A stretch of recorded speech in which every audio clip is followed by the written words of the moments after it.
O ayan, DIY na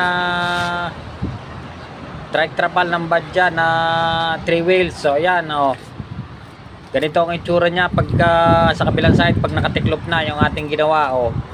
So ayan, at kita nyo kalinis.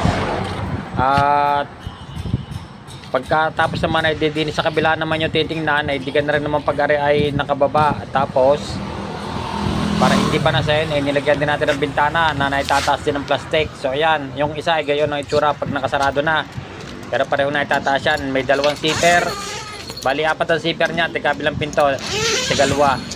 Pwedeng isarado sa labas, pwedeng isarado sa loob, at pwede rin buksan sa labas at pwede rin buksan sa loob para sa komportable na pagpasok ng ating mga pasahero at driver. So ayan, sa mga nagtatanong, dito lang yan sa may Marawoy. This is Lipa City area sa may Marawoy. Dito lang ang ating pwesto. So ayan, at sa mga naghahanap ng idea kung